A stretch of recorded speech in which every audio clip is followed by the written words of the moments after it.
Okay, so everyone wants their money to grow, right? But where do you even begin? That's probably the first big question every single new investor asks themselves. And it really boils down to this. Are you going to be hands-on, trying to pick the next big winning stock? Or is there a simpler, more hands-off way? This is the heart of the whole active versus passive investing debate, and we are going to break it all down.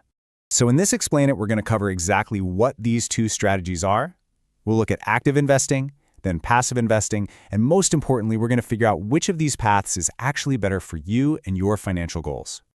All right, let's start with path number one, the active investor. This is the one you always see in the movies, that exciting, high-stakes quest to outperform everybody else and, beat the market. At its core, active investing is exactly what it sounds like. It's a full-on attempt to do better than the overall market. The whole goal is to use your unique skill and knowledge to get way bigger profits than you would by just riding the market's average wave. In practice, this means you're not just buying a stock and holding on for dear life. Nope. You are picking individual companies, you're buying and selling based on what you think is going to happen next, and you're constantly studying charts and financial news to try and time the market. The classic buy low, sell high. And let's be honest, it sounds thrilling. Who wouldn't want to be the person who finds the next Amazon before anyone else?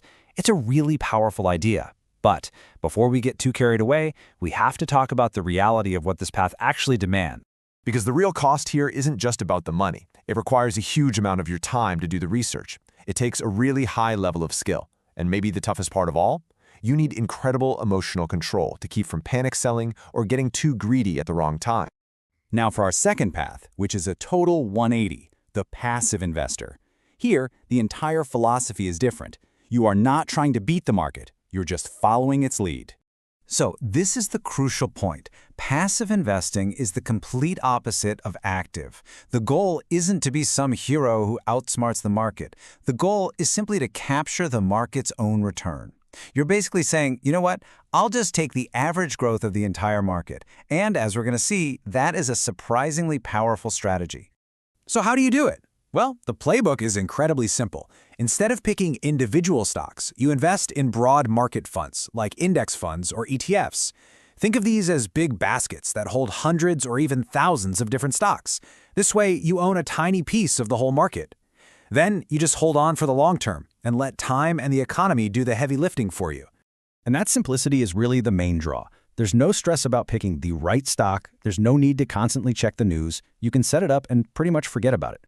Okay, so we've got our two contenders, the hands-on active investor versus the hands-off passive investor. Let's put them head-to-head and compare them on the three things that matter most to any investor: time, risk, and of course, returns.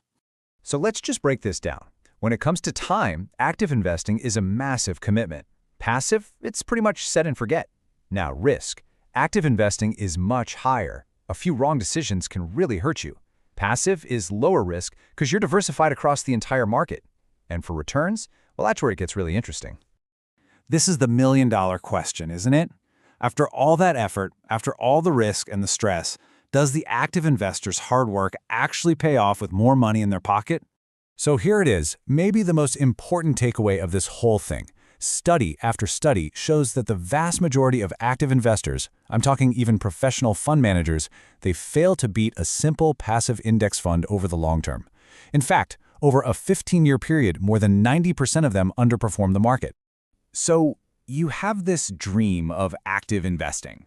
Fast money, big profits, all the excitement of the trade. But it often crashes into a really harsh reality.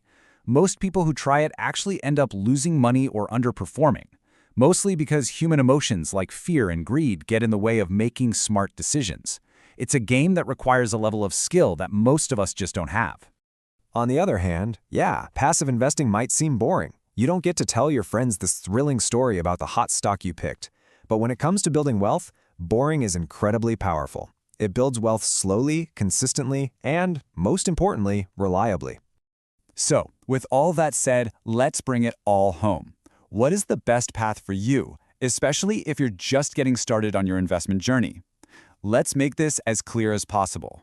Here's a really simple guide. If you're a beginner, the data is just overwhelming. Passive investing is your best bet. It's easy, it's low stress, and it has a proven track record. Active investing is really only a viable option for true experts, people who have the time, the deep knowledge, and the emotional strength to handle some really big losses. And this is maybe the most empowering idea of them all. You don't need a PhD in finance or some secret knowledge to be a successful investor and build real, long-term wealth for you and your family. So what are the real keys to success? Well, at the end of the day, it comes down to three things. Patience, to let your investments grow over decades. Discipline, to stick to your plan, even when things get rocky. And consistency, to just keep investing regularly. Start simple, stay consistent, and let your money do the work for you.